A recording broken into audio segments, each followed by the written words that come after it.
Hi everyone, it's Lucy from Sweet Poppy Stencils.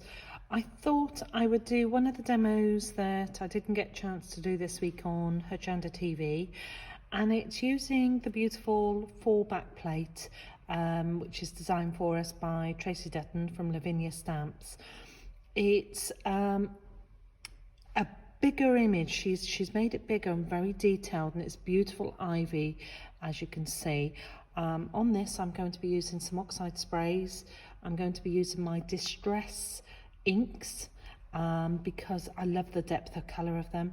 I'm going to use my translucent medium, and then I'm going to use one of the little words from our family set of stamps, which I think is very apt. Family are like branches on a tree. We grow in different directions, but our roots remain as one, which is pretty apt. So let me pop that to one side. So I've got my stencil, and I'm just going to pop my bottom down on the seat. Now let me get these out of the way, because the Distress inks we're not using until we've actually pasted and our image is dry. I've got my little smoothies all ready, so hopefully I'm all ready and raring to go. So pop the stencil out the way for the moment. We don't need that just yet. We don't need my magnetic sheet just yet. So as everyone knows, I'll always use my essential tool set. I've given my oxides a little bit of a shake, so they're raring to go. And I got a bit of an eclectic mix, really. It's just I love autumn. I love this time of year, the colours and everything. So I'm hoping this, as you can see, I've got my no expense spared little spray booth, because you can guarantee I'm going to coat everything. So I want, what have we got? We've got Fossilized amber. So I've given it a little shake, and this is really good cardstock. This is Anne Marie Designs Mont Blanc.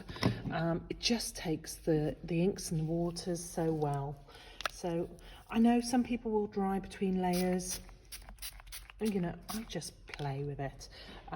Don't know if it's right or wrong. Works for me, so I'm quite happy with that.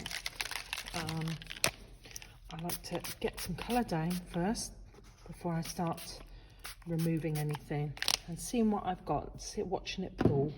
So, oh sorry, I've used Crackling Campfire, and I've used old paper and a bit of speckled egg. Who doesn't love a bit of speckled egg? Lovely. So I've got a bit of kitchen roll. What I found is try and get kitchen roll without too much of a pattern on it, otherwise you're going to get lovely shapes all over your cardstock. I have found as well, if I use watercolour card, it seems to not absorb the ink. I want it to suck the ink up before I start taking and removing. So I quite like that. So we've got brushed corduroy. So give it a bit of a shake, because it's sat there for a little while. So this is giving me almost like my autumny colours. I do need to stock up on some of my inks. I'm running out of, I use these so much, my Oxide sprays. I just like how quick I can get a colour on it. So I'm just building. And then I'm going to go in with a bit of water, just to move it and spread it a bit. So again, I'm taking off, and I quite like that depth of colour. As soon as the translucent goes on the oxides, it seems to react a little bit, which gives you a most amazing finish. So I love that. I think it's really nice, really autumny colours. So let me get my backside back on my chair, get that off, and then I'm going in with my heat gun. I've got my nice quiet one, so just drying it off. If you started putting paste on it now, the paste will absorb the inks, which gives you another finish. You know, I just don't think there are any rules with stenciling and crafting. Have a play. I get asked so many times, will it work? Well, give it a go.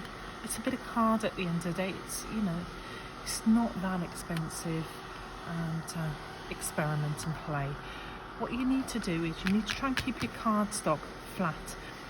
If you warp it too much, it's going to push your stencil up. So sometimes what I'll do is I'll sandwich it between copy paper if I've warped it quite a bit and run it through my my die cutting machine without anything but the plates, and that'll flatten it out for me. So, but as we're on time for this, lovely. I like that colour. I think that's really lovely, really autumny. One of my favourite time of year is autumn. I love the colours. So flatten it out a little bit. So we're happy, we're good to go now. We've got our background. So this is SP6 120 and it's called Fall. And as I said, it's designed for Sweet Poppy by Lavinia Stamps. Trace has been designing for Sweet Poppy for about 10 years. It's a lovely relationship there. So we're screening off with our stencil tape. Now, my glass mat, I work a lot on my glass mat. I love my glass mat. As you can see, it's pushing it up. So I don't have time to run it through, get my machines out and run it through. And find my decent mats, because some of my mats are horrendous, and what will happen is if they've got die cut in it, it will pick out on the cardstock as well. So we're working down, so 2 top, 2 bottom. It doesn't change. I've got a bowl of water. I'm off the cardstock a little bit there, but that's fine.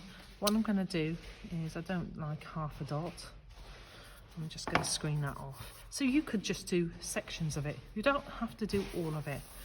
So this is very much, this particular technique is a waiting game because you need this to dry. So when I'm desperate for something to dry, I get it in a nice warm room. If I put a heat gun near it, it's going to change the texture on it, which again is another technique. There are so many techniques. I'll tend to, if I want it nice and flat and to dry quickly, I put it on the windowsill above the radiator and it tends to dry quite quickly. So about half an hour and that would dry. So I've got 45-degree angle, we're spreading on and we're up. So flick it up, don't hang it there, it'll drop. That goes back in the pot. So I'm not pushing, I'm pulling it towards me and back in the pot. Nice and simple. Whoops. Lovely. Taking off the excess, that's going back in, and then with my tools, quick wipe. If you've got a damp cloth, then you can do that, or drop it into water, whichever's easiest. Those are finished with. I don't need those, and I would recommend that you clean off your pots. I'm trying to keep this is a newish one, so I'm trying to keep this pretty good. So at the moment I'm working in the warehouse. We come in over the weekend to pack some orders, so you may hear Paul in the background. Don't worry about that, that's fine. You can trim that off. I'm not stressing over it. There we go. So up and off, and then that goes straight into water, and there we go. So I've caught it a little bit there. Now the reason for catching it is because one, my cardstock was wet still, so it wasn't dry in that area, but also chatting a little bit too long. But I can cover that. I can repair this here with inks over the top of it.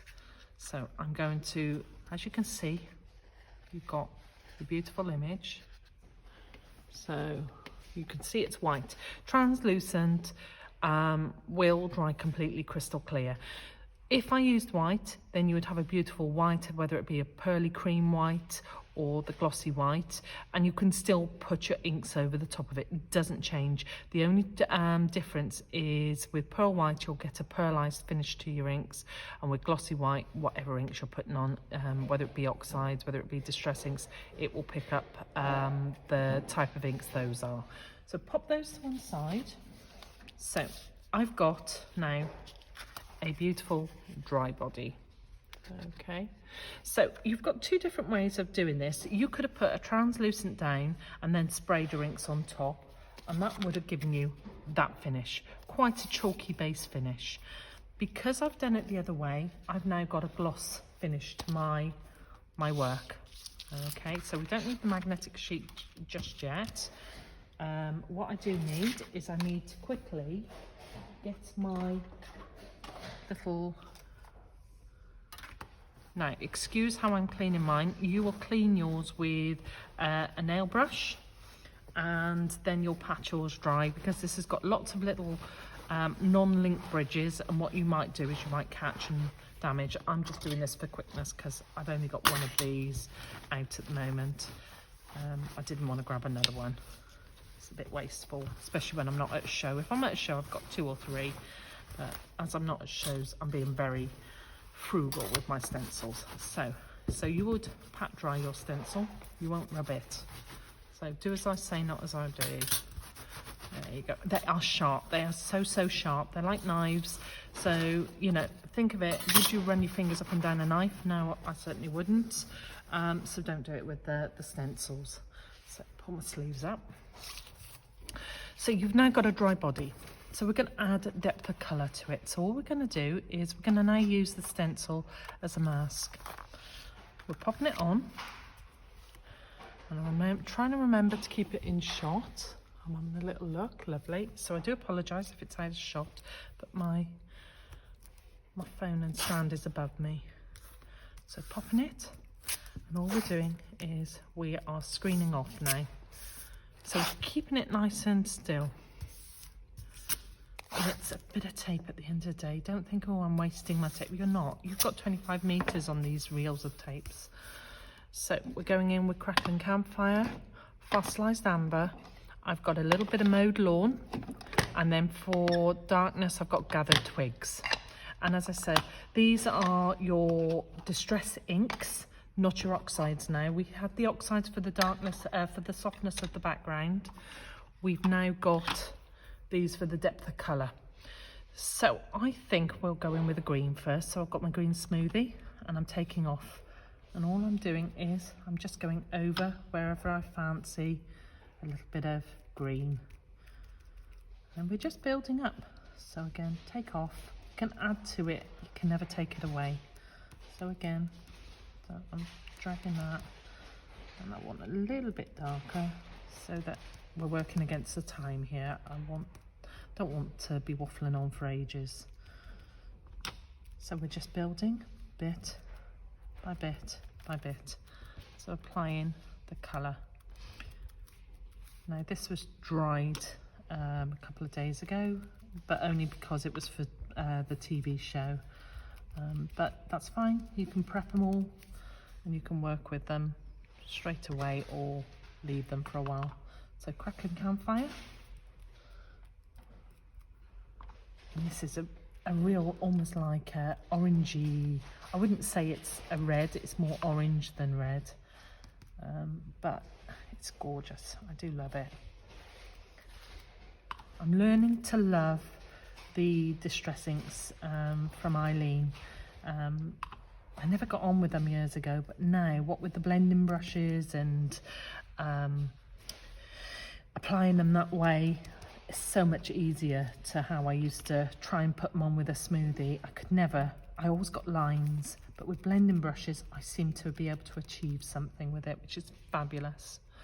I love it when I go back in my stash and discover things. So I'm going in with Fossilized Amber. Remember, you've got the colour from underneath because your translucent medium has gone completely clear, and you can do this with anybody's translucent. You just need this crystal clear. Sometimes you'll get a translucent that is not crystal clear.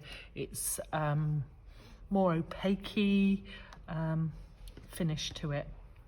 Now I want my Gathered Twigs, so I'm just going in and I'm controlling my brown. This gives you a really beautiful, and you don't see it until the end. You don't actually see what you're really getting. I love this ivy stencil. Took a long time to do it because when Trace sends it to us, she sends it as she's drawn it by her beautiful hand, and then we have to go and try and convert it into a stencil and putting bridges and things in without trying to change the design and re-going over all the lines. And this took weeks to sort, but it's a labour of love, and it was more than well worth it. So I want a little bit more green, and I'm going to be very bold now. I'm going straight to it. And just again, there we go. So we're just touching until we're happy. So you would literally work until you are happy. So move those out of the way. Take this off. And up and off. That goes straight into water. Nail brush, clean it off. And then what you'll do is just leave it to dry, because that is now wet still. Okay. And then once it's dry, so you can see this one is, which we just did previously, is starting to dry. So it's almost sucking the colour up from underneath. So all we've done is I've stamped, matted and layered, and I have stamped the little family one, because I very rarely stamp on camera because I'm a terrible stamper. And there you go, a nice simple demonstration, just to show that with translucent mediums over the stencils you can still apply colour, or you can leave them crystal clear. I hope you enjoyed the demonstration, and I hope to be able to bring you more. Many thanks.